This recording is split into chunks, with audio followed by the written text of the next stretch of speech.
Bienvenidos a esta agenda económica en que seguimos analizando las medidas propuestas de los candidatos presidenciales en crecimiento, gasto fiscal, impuestos y por supuesto en pensiones. Hoy es el turno del candidato independiente que ganó la primaria de la centro-derecha. Un mejor Estado va a requerir los recursos actuales y un poco más, pero achicarse arriba, pero agrandarse abajo. Creo que es una irresponsabilidad ofrecer bajar los impuestos en un país que está endeudado y que necesita más carabineros, más transferencias a los chilenos. Hay que ir reemplazando las transferencias del IFE actuales a ayudas a las pymes para generación de empleo. Yo estoy de acuerdo en avanzar en un royalty minero. Lo que me pasa es que no me gusta la discusión que hoy día está en el Congreso porque se cobra sobre las ventas y no sobre las utilidades. Que compitan todos por administrar los fondos de pensiones, administradoras públicas, administradoras privadas, administradoras sin fines de lucro. El 100% del retiro es el único camino que queda de aprobarse este cuarto retiro. Ya lo presentamos para el especial de la primaria, pero lo hacemos nuevamente. El coordinador económico del Comando, Sebastián Sichel, economista de la Universidad Católica, PhD del MIT en Estados Unidos, trabajó en el Banco Central más de una década, es profesor universitario y consultor. Patricio Rojas, nuevamente gracias por estar en Agenda Económica. Hola, buenas tardes, Nico.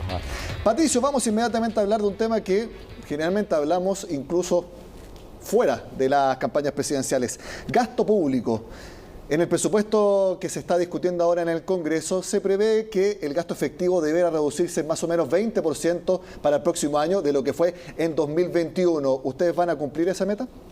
Bueno, yo diría de que el presupuesto, de alguna manera, que va a salir del Parlamento durante este año es un presupuesto que se va a tener que cumplir. Un poco está dentro de ese contexto y lo que nosotros estamos considerando es fundamentalmente tener reasignaciones. Y el otro elemento que es importante es que quedan algunos ahorros soberanos que se van a poder ocupar. Digamos, el gobierno, frente a un crecimiento mucho más favorable en esta última parte del año, va a quedar fondos soberanos del FES por un poquito más de 2.500 millones, lo cual claramente es un elemento que uno lo puede utilizar sobre todo para la transición. La transición tenemos que verla, que tenemos que acomodar la falta de empleo que va a haber y también cómo podemos echar nuevamente a andar las pymes. Eso forma parte de la transición. ¿Echar mano a los fondos soberanos en vez de aumentar más la deuda? Correcto, es decir, la deuda de alguna manera nos vamos a enfrentar a una situación primero de tasa de interés mucho más alta. Claro.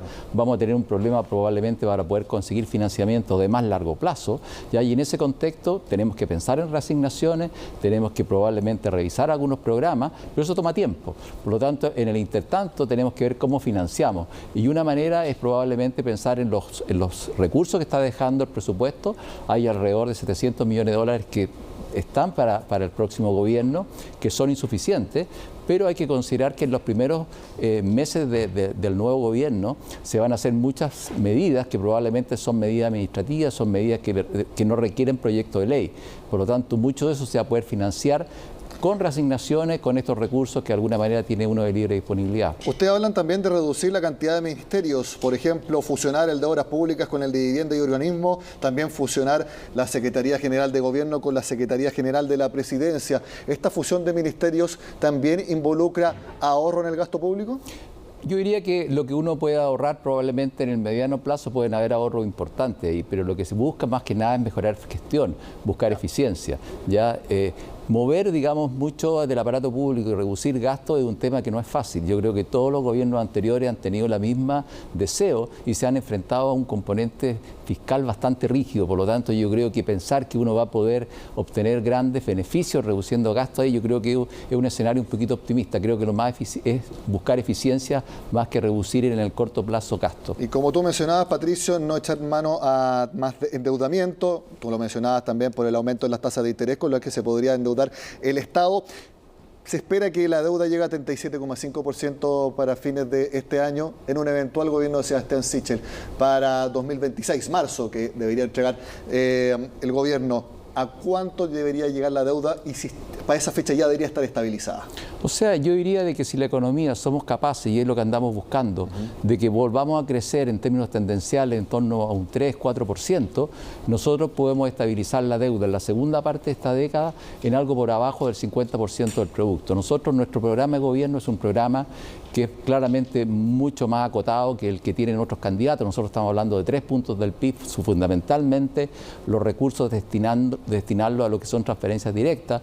Tenemos un programa que lo encontramos que es realista, que es factible y que es fiscalmente responsable, porque queremos que después del año 25, el año 27, ya tengamos una sostenibilidad de la deuda a un número prudente que consideramos que es algo por debajo del 50% del producto. Y tienen que ser fiscalmente responsables porque hay que financiar pensiones, que es el tema que vamos a entrar ahora. Ustedes proponen pensión básica universal financiada a través de los impuestos.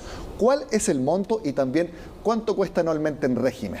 A ver, nosotros estamos hablando en un primer momento avanzar hacia una pensión básica universal. ¿Qué significa eso?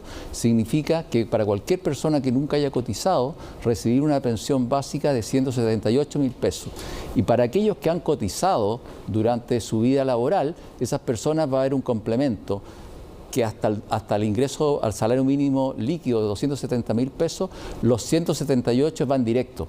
Cuando la persona alcanza los 270.000 pesos de pensión, en ese momento ese monto de 178 se empieza a reducir. Y por lo tanto significa que la persona recibe un apoyo solidario hasta alrededor de alcanzar una pensión en torno a los 550.000 pesos. Ahí se acaba ese subsidio y básicamente las personas solamente tienen de pensión lo que es su ahorro, digamos, individual. ¿Cómo se estructura financieramente para llegar a esos números? Porque las personas obviamente tienen aspiraciones de que estos números ojalá sean lo más altos posibles. Pero ¿por qué ustedes ofrecen exactamente estos números? Pilar Solidario, 178.000 pesos o 179, que es lo que sale en el programa, y el APS con un mínimo de 270.000 pesos y que vaya decreciendo si es más que eso. ¿Por qué se llega a esos números concretos? ¿Por qué se llega? Porque el financiamiento que tiene esta política tiene un costo que es relativamente factible de poder abordar en los años iniciales del gobierno. Estamos hablando de alrededor de unos 1.800 millones de dólares anuales, lo cual es cerca de 0,6 puntos del PIB. Ese es un monto que es relativamente financiable porque no es una pensión básica universal total, es avanzar hacia una pensión básica universal y en la medida que la economía vaya adquiriendo los recursos, por supuesto que se avanza mucho más rápido. Para que tengamos una idea, si uno proyecta, por ejemplo, una pensión básica universal de 250.000 pesos, que es lo que propone la candidatura de Gabriel Boric, ese es un monto que tiene, adicional a lo que hoy día se gasta en las pensiones solidarias de 1,2% del PIB, hay que colocar encima 2,5 puntos del PIB, es decir, 7.500 millones de dólares hay que colocar respecto a los 1.800 que estamos planteando nosotros. Y que es prácticamente todo lo que ustedes quieren subir la carga tributaria de aquí a fin de la década. Claro, por eso digo, nosotros tenemos un programa que es realista, un programa que creemos que es factible, porque hay que pensar de que la gente está de alguna manera cansada de frustraciones. No podemos seguir ofreciéndole cosas que directamente no lo vamos a poder lograr. La economía está creciendo poco, vienen años complejos, 22 y 23, por lo tanto tenemos que ser realistas y creemos nosotros que un programa que avanza hacia una pensión básica universal de ese orden, que está en la línea de la pobreza, que son 178.000 pesos, es un monto que es financiable y es factible que nosotros podamos implementarlo rápidamente en los primeros años de gobierno. Bueno, esta pensión básica universal es el primer punto de un resumen que nosotros hemos preparado de las propuestas de Sebastián Sichel en materia previsional. Vamos a pasar a revisarlas inmediatamente en la gráfica que preparamos. En el segundo punto, Patricio, 6% de cotización adicional y todo a la cuenta individual del afiliado. De hecho, una encuesta que se publicó este jueves menciona que el 40% de las personas que ahí salen mencionadas quiere que vaya todo a la cuenta individual y eso es el doble de las personas que dicen preferir que vaya a un fondo colectivo. La pregunta es, ¿ustedes podrán conseguirlo? Porque para esto necesitan el apoyo del Congreso y en este gobierno de centro-derecha actual no ha tenido el apoyo del Congreso. No, ciertamente es un tema que ha estado en discusión en la ley larga y es un tema que ha estado, digamos, entrampado. Pero tenemos que entender de que la reforma de pensiones es la reforma más importante que tenemos que sacar rápidamente. La reforma de pensiones no solamente tiene impacto en las pensiones futuras y en las pensiones actuales, sino que la reforma de pensiones tiene efecto en el mercado laboral y tiene efecto en el mercado de capitales, tiene efecto en las decisiones de ahorro e inversión. Por lo tanto, sacar este problema, no problema, pero de alguna manera avanzar en esta reforma de manera de entregar una solución es fundamental. Por lo tanto, nosotros esperamos que también haya voluntad de las partes de poder avanzar. Por supuesto de que el 6% hoy día ha sido un ente de negociación en que decíamos primero 3% y 3%, hay una cierta discusión. Tenemos que pensar también de cómo podemos, porque el gran tema que hay acá es que una parte de esto quieren usarlo para poder ir en ayuda a los actuales pensionados. ¿ya? Y claramente la única ayuda que está por acá para los actuales pensionados es ayudarlo por el lado solidario de la pensión básica universal. Por lo tanto, si queremos llegar a algún grado de negociación, es posible de que haya que destinar algo de recursos generales de la nación para crear un fondo para ayudar a los actuales pensionados. Y eso puede ser una manera de poder negociar, es decir, pero lo que nosotros de alguna manera tenemos como principio básico, que todas las cuentas, todos los ahorros de las cuentas individuales de estas cotizaciones adicionales van al trabajador. Si bien ustedes han estado en contra de los retiros de fondos, los mismos retiros de fondos argumentan a favor de esta propuesta de que toda la cotización adicional vaya a las cuentas individuales. Yo creo que la gente se ha dado cuenta de que estos recursos estaban y que les pertenecían y por lo tanto tienen una percepción de propiedad respecto a esto, ellos tienen una percepción de que estos fondos en algún momento les pertenecen, son heredables, ¿ya? Cosa que no ocurre si avanzamos hacia un sistema de pensiones como el que propone, por ejemplo, Gabriel Boric, que es distinto, son fondos que van a una parte colectiva, que son cuentas nocionales, que no tienen derecho a ser heredables en el momento último. Por lo tanto, yo diría que la gente hoy día ha interpretado bastante bien lo que significa sus cuentas, ¿ya? Y en ese contexto, claramente, nosotros como principio básico es que todo el aumento de cotización del trabajador va a sus cuentas individuales y no a reparto, como plantean otras candidaturas. Otra propuesta previsional, que las personas elijan quién lo administra. Una AFP, como las actuales, otras sociedades sin fines de lucro, y aquí la novedad, administradora estatal. Y eso te quiero preguntar, Patricio, ¿tú estás convencido de que es una buena opción para rentabilidad de los fondos que haya una administradora estatal? ¿Por qué tendría que ser esa una buena opción? A ver, lo que pasa es que aquí tenemos que entender de que hay un tema de legitimidad.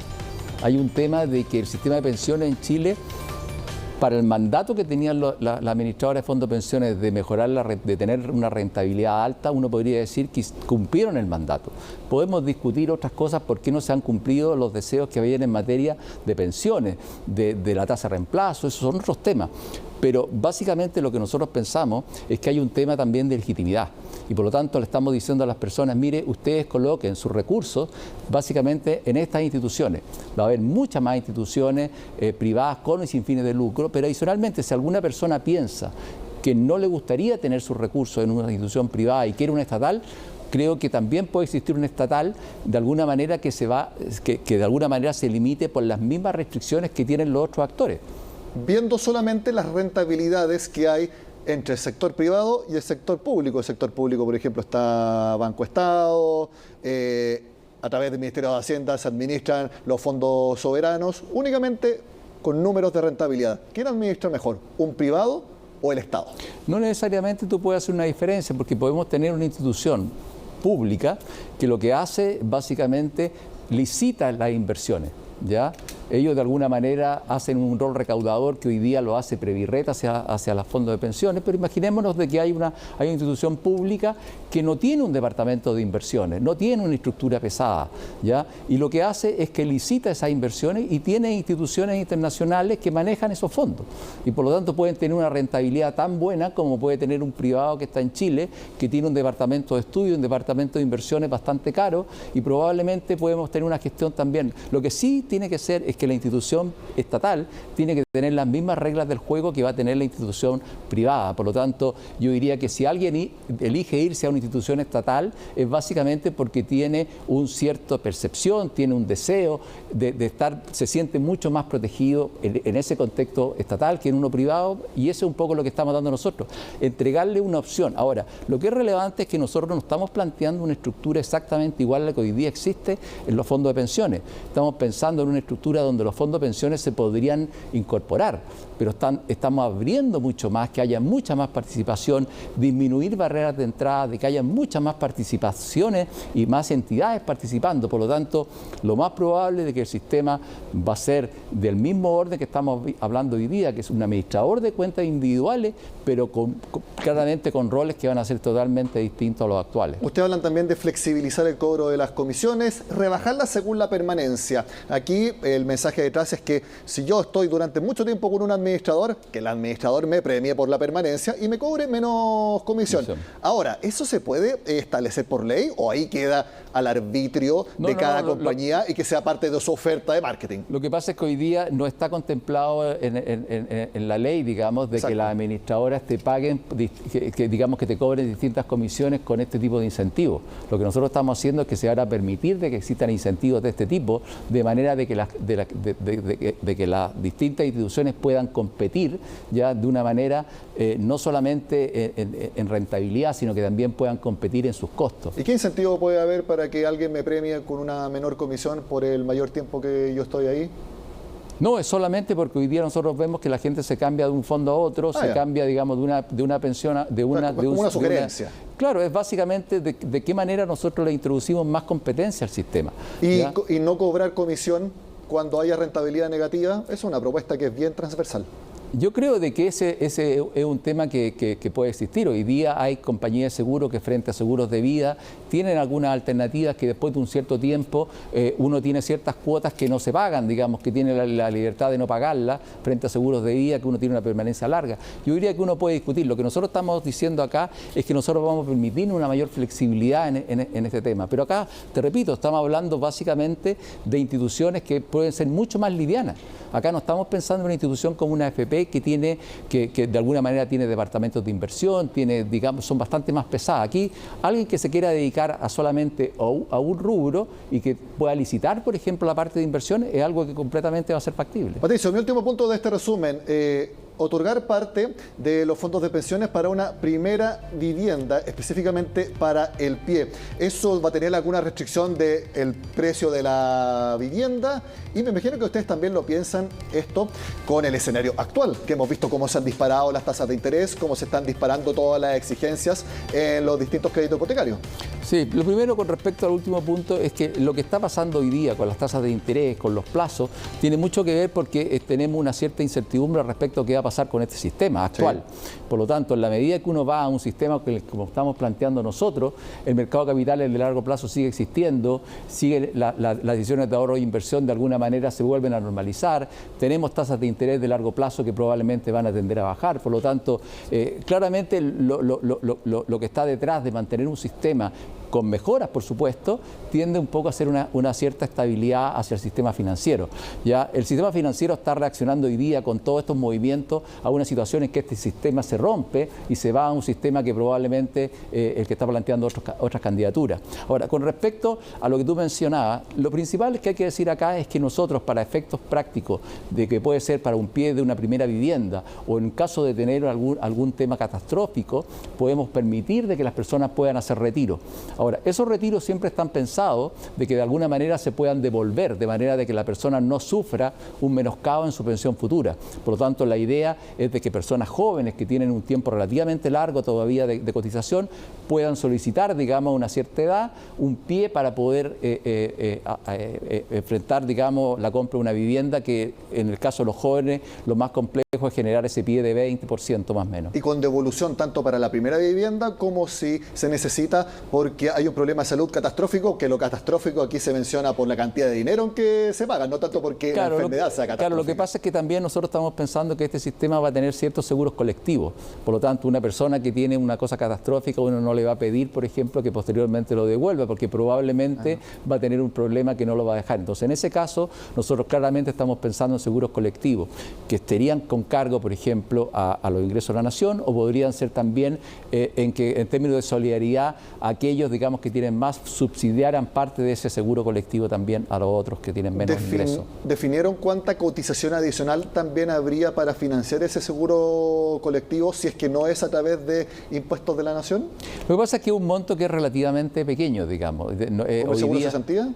Como el seguro de cesantía. Hay que recordar que, por ejemplo, en el seguro de cesantía los trabajadores contribuyen con algo como 0,6% de su salario, por lo tanto un monto relativamente bajo ya en términos para lo que constituye el seguro. Por lo tanto, la idea es de que todos esos temas que son más catastróficos, que pueden ser, por ejemplo, temas de la objetividad o temas, por ejemplo, de diferencias de género, ya las lagunas previsionales, todos esos temas nosotros los queremos atacar fundamentalmente a través de seguros colectivos. Mi última pregunta, porque después viene otra persona que va hacer una pregunta a Patricio. No definieron subir la edad de jubilación a un número determinado, sino que esto vaya determinándose con el tiempo a medida que vaya subiendo la expectativa de vida en Chile. A ver, yo diría que aquí hay dos puntos. Uno, es que no lo habíamos mencionado, pero la parte solidaria que tiene nuestro programa aumenta del 60 al 80% la cobertura. Yo diría que eso es relativamente importante tenerlo en cuenta. ¿Ya? Lo segundo, con respecto a cambios paramétricos que tiene que ver con la edad de jubilación, ese es un tema que yo diría de que si uno lo piensa y que se va a tener que enfrentar en algún momento, tiene que hacerlo para las personas que son jóvenes hoy día que están entrando al mercado laboral. Todas las personas que hoy día ya están en una cierta edad, a uno le tiene que, como quien dice, respetar de que la edad de jubilación se mantiene en los 65 años para los hombres y 60 para las mujeres, dándole la alternativa para que esas personas se puedan quedar en el mercado laboral si quieren o no, ¿ya? Pero de alguna manera llevar a un tema legal de aumentar la edad de jubilación, que es algo que va a tener que ocurrir porque está aumentando la esperanza de vida, sobre todo de nuestros jóvenes, ¿ya? Y por lo tanto es un tema que hay que considerar. Pero mucho más relevante, y antes de poder decir algo respecto a la edad, tenemos que arreglar el mercado laboral. El mercado laboral hay que acomodarlo para que pueda todavía aceptar que gente de más de 60 años se mantenga trabajando. Y eso en Chile no existe con una fuerza. Y lo hemos hablado antes, tiene que haber políticas para que la gente gane más mensualmente, para que así su cotización también sea por más dinero. Eso en la medida que la economía va creciendo, en la economía que hay más desarrollo, es una parte que también se refleja en salarios, la productividad aumenta, los salarios aumentan, todo eso es clave.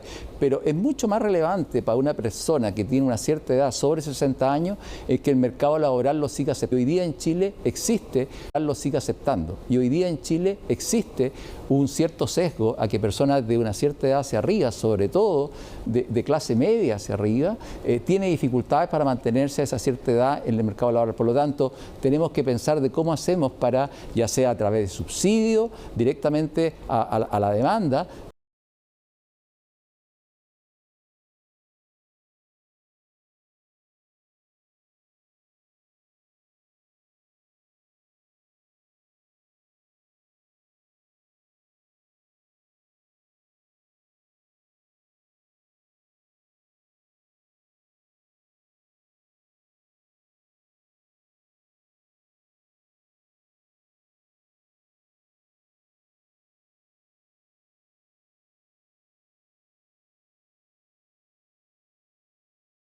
¿Significa esto? Y nosotros hacemos una diferencia importante respecto a otras candidaturas, lo hemos dicho incluso que en términos generales son fondos heredables, son fondos que pertenecen a los trabajadores y yo creo que en eso no hay mucha duda y hay una aceptación a nivel general de la población que así lo quiere. Respecto a los fondos de pensiones, yo te mencionaba hace un rato que la idea nuestra es que el sistema los adapte y de alguna manera los acoja, por lo tanto van a seguir siendo parte, si ellos desean, del sistema. Ahora lo que sí es que tenemos que ir a una estructura que permita mucho más entrada, que haya muchos más actores, de manera de que las personas puedan elegir dónde quieren, digamos, invertir sus fondos. Tienen que haber instituciones que probablemente van a tener políticas de inversión también que van a ser distintas. Algunas van a invertir, por ejemplo, solamente en emprendimiento, otras van a invertir probablemente en temas que se llaman medioambientales. Tenemos que pensar a lo mejor cómo vamos a distribuir los fondos para que puedan invertir en distintas áreas, ¿ya? Pero lo que queremos de alguna manera es que haya muchas más instituciones, que las personas puedan elegir. Y te repito, la existencia de una AFP, de una administradora o una institución pública es solamente Perfecto. como una alternativa adicional para aquel que se sienta cómodo con una institución estatal. De pensiones hablamos en esta primera parte de la conversación con Patricio Rojas. Al regreso estaremos hablando de recaudación y también de impuestos.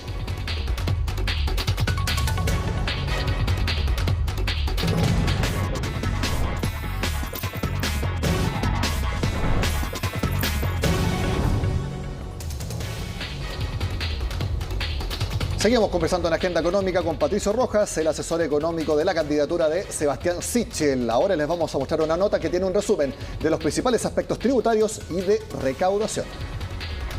No es el único que propone cambios a la estructura tributaria del país, pero sí es uno que lo hace de manera moderada a juicio de los expertos. Chile va a requerir equilibrarse fiscalmente en el mediano plazo y eso requiere lo que nosotros decimos, un aumento de la carga tributaria al 2030 de 2.5, no para los políticos ni para el Estado, para los chilenos que necesitan que hagamos cosas que nosotros decimos en nuestra campaña. Sebastián Sichel busca impulsar una reforma con un plazo más amplio para entrar en régimen, pero con una recaudación menor. Según su programa, 3 puntos del Producto Interno Bruto en una década. Es razonable. Ahora el punto es si debiéramos acelerarnos un poco más por las necesidades que tenemos de país. Ahora siempre cuidando también el crecimiento. Si hay que pensar que el crecimiento es una gran fuente de recaudación. Mientras más crezca la economía, todo eso se va al pago de impuestos. La promesa del abanderado de Chile Podemos Más es optimizar el gasto del Estado con menos ministerios que los actuales. Para ello, parte de su objetivo es ampliar la base tributaria, reduciendo exenciones y fortaleciendo la institucionalidad que combate la evasión. Hoy día el Servicio de Impuestos Internos tiene un poco más de 5.000 funcionarios, debería tener más, tener una fiscalización inteligente, focalizada en aquello que es más productivo tributariamente, no focalizarse en la pequeña fiscalización del local de la esquina. Abogando por una justicia intergeneracional, Sichel plantea un aumento al impuesto específico de 6 UTM por metro cúbico, pero solo al diésel. Asimismo, la exención a transportistas también sería eliminada en un plazo máximo de 10 años. Aunque para contrarrestarlo, propone incluir el impuesto específico al diésel y la gasolina en la base del IVA. Ahí debiera ser un poco más ambicioso en términos de ampliar a quienes va a gravar y en los plazos. La eliminación del crédito creo que también está dentro de las posibilidades que se han discutido, justamente porque se aprecia que es una franquicia muy desproporcionada en relación a lo que pasa hoy día con la gasolina. Es un plazo más que razonable, podría ser menos también. Siguiendo en la línea de la justicia tributaria, el candidato plantea devolver el IVA a las familias de menores ingresos, calculado sobre la canasta básica de alimentos y el promedio de gasto en medicamentos de usuarios FONASA. El monto, 140.000 pesos de forma trimestral para un hogar de 4 personas. Él, en vez de rebajar, está diciendo se lo voy a devolver a una población en el fondo segmentado, ¿cierto?, con la canasta familiar. Tampoco es como que sea demasiado, pero creo que va en la línea correcta. Un punto novedoso en el programa de Sichel es el impuesto a las sustancias dañinas, cuyo objetivo es combatir los altos índices de obesidad en el país. Y no solo eso, también propone gravar las bebidas alcohólicas según su grado. A ver, Patricia, entonces vamos a ver en la siguiente gráfica un resumen de lo que vimos y un par de medidas también adicionales. Devolución del IVA para las personas por alimentos y medicamentos, diésel, impuesto gradual de 6 UTM y retiro paulatino de lo que se le devuelve a la industria por uso de este hidrocarburo, royalty minero al impuesto mínimo sobre las ventas o margen operacional, ya vamos a hablar de eso. Y el último punto, subir la carga tributaria gradualmente en 3 puntos del PIB hacia fines de la década. Precisamente sobre este último punto hace la pregunta el economista que tú conoces muy bien, Alejandro Fernández, gerente de estudios de Géminis. El programa de Sebastián Sichel habla de aumentar la carga tributaria gradualmente en unos 3 puntos del PIB. En el programa hay bastante generalidad respecto de lo que se va a hacer, mucha eliminación de exenciones, aumentar la progresividad de la carga tributaria, etcétera. Pero, ¿de dónde van a salir esos 3 puntos? Ok, a ver, yo te diría de que, primero que nada, como decíamos al principio, este es un programa que en materia de políticas sociales es realista, tiene 3 puntos, por lo tanto, recaudar 3 puntos del PIB es mucho más fácil que recaudar 5 o 8, ¿ya? Ese es el primer punto, ¿ya? ¿Qué es lo que estamos pensando nosotros? Primero, en Chile existe ya un cierto consenso bastante transversal en la eliminación de algunas exenciones. Las exenciones hoy día anualmente son del orden de unos 7.500 millones de dólares. Nosotros estamos pensando que de esos 7.500 millones de dólares poder obtener alrededor de unos 2.000, 2.300 millones de eliminar o reducir algunas exenciones. ¿Cuáles? Renta presunta, por ejemplo, hay bastante consenso. Estamos probablemente también conscientes de que vamos a tener que avanzar en un impuesto a todo lo que son las ganancias en operaciones bursátiles. Probablemente 5%, que es algo que recomendaba la comisión liderada por Rodrigo Vergara. Yo diría que hasta alrededor de 10% es algo que realmente plano, 10% es bastante competitivo a nivel regional. ¿Ya? Lo que no es competitivo es lo que plantea, por ejemplo, el programa Gabriel Boric, que quiere de que eso vaya al régimen general, y por lo tanto eso son 35, 40%, por lo tanto eso no lo estamos planteando nosotros. Estamos planteando también disminuir el tema de la exención que es con respecto al diésel, que es un poco, se hablaba un poco lo que está ahí. El segundo punto de nuestro resumen. Que está ahí, que es un tema que recauda bastante, Pero hay que ver que para poder efectuar eso tenemos que hacer una política también de poder hacer una transformación de aquellos que utilizan esto hoy día. Tenemos que apoyar a la industria que están usando diésel en su operación, y también tenemos que apoyar también un cambio en la transformación del transporte. Por lo tanto, lo que se gana, digamos, al eliminar esta exención, vamos a compensarla en forma de algún tipo de ayuda para esta transformación en un periodo de tiempo relativamente importante. ¿Pueden ser menos de 10 años como lo plantean también los expertos en la nota? O sea, yo creo que aquí lo que tenemos que ir es que probablemente a fines de esta década nosotros tenemos que ya tener una situación en que esa exención ya esté completamente, digamos, reducida. Ahora, hay que darnos cuenta que en la medida que vamos haciendo una transformación hacia una economía más verde, este impuesto también disminuye su recaudación, porque deja de ser tan relevante como es hoy día. Por lo tanto, es un tema a tener en cuenta. Hay que avanzar, por ejemplo, en el tema del IVA a la construcción. Ese es un tema que, por una parte, uno va a recaudar probablemente 600 millones de dólares, que se indica que podría recaudar al eliminar esa exención, pero tenemos que considerar de que mucho de ese beneficio va a las viviendas de menor precio y a menor valor, y por lo tanto eso significa que vamos a tener que hacer también una política a través directa, a través del Ministerio de Vivienda, de que pueda financiar y subsidiar ese tipo de viviendas para que no pierdan ese beneficio a las personas de menores recursos. Y otro punto de recaudación, Patricio, es el tercero que vemos acá, el royalty minero. Y aquí me parece que hay cambios respecto de lo que ustedes planteaban en la primaria. Aquí hablan de un impuesto mínimo a las ventas directamente o al margen operacional, y ahí sería entre 5 y 14%. Y remarcamos el O porque lo que entendimos en el programa es que se va a escoger el mecanismo que recaude más. No va a ser los dos, sino que el que deje más dinero para el fisco. ¿Es correcto? Sí, pasa lo que nosotros estamos diciendo hoy día. El impuesto específico que existe es un impuesto que como principio no es un principio errado.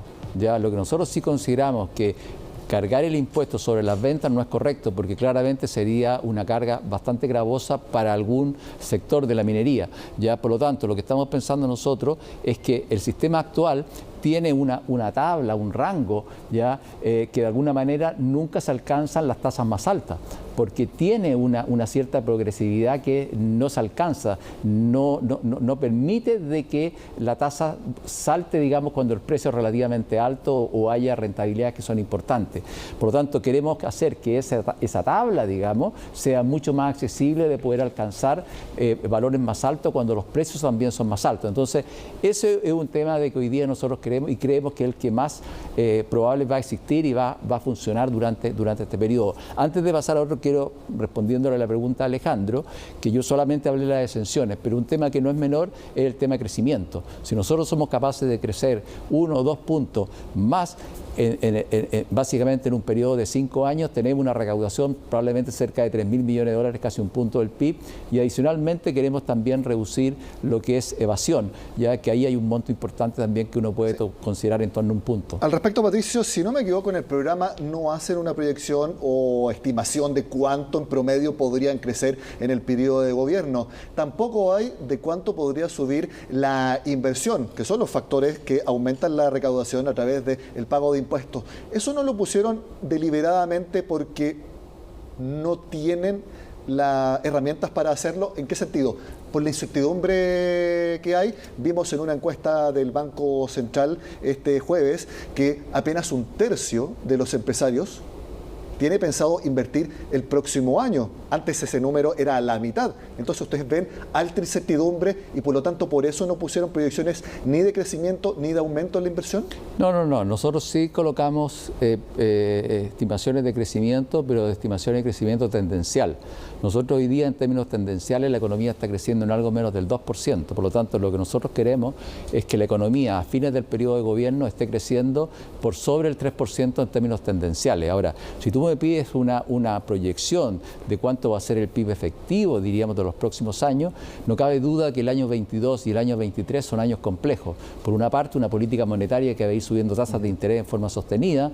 Por otra parte, una política fiscal que va a ser bastante restrictiva para poder acomodar esta misma política fiscal, esta política monetaria, ya, y poder ajustar las cuentas fiscales, bajar la inflación. Por lo tanto, el año 2022 crecer en torno a un 2%, yo diría que es un escenario relativamente favorable, ¿ya? Y el año 23 va a ser un año en que vamos a estar recién implementando ya medidas más de largo plazo, más de crecimiento, de aumentar la productividad. Por lo tanto, el año 23 tampoco debiese ser un año de un crecimiento relativamente alto, no muy distinto del 2%. Los últimos 2 años de gobierno esperamos crecer más cerca del 4%, de manera de que a fines de nuestro gobierno ya el producto tendencial esté creciendo por sobre el 3%. Por lo tanto, crecer en promedio durante los 4 años, yo diría que en torno a un 3% es un número que nosotros al cual queremos llegar. ¿Y eso independiente de la nueva constitución que haga y si se aprueba o no, y también del nuevo parlamento que se elija a partir de marzo? Bueno, lo que pasa es de que aquí va a haber un tema institucional importante. Una de las ventajas que ha tenido Chile es la institucionalidad.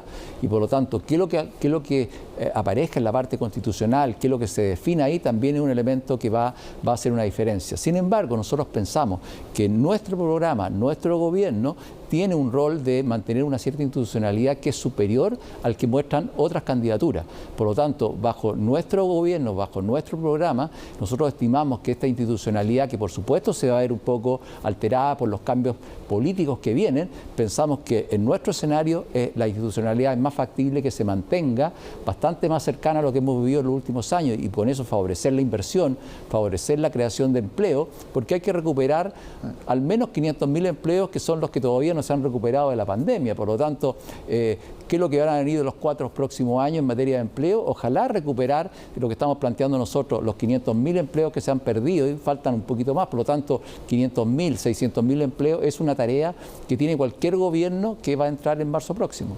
Patricio Rojas, asesor económico de Sebastián Sichel, muchas gracias por estar nuevamente en Agenda Económica y veremos, si no veremos una tercera vez, tienen que eso sí, pasar a la segunda vuelta. Muchas gracias por estar en CNN Chile. Gracias a ti, Nicolás.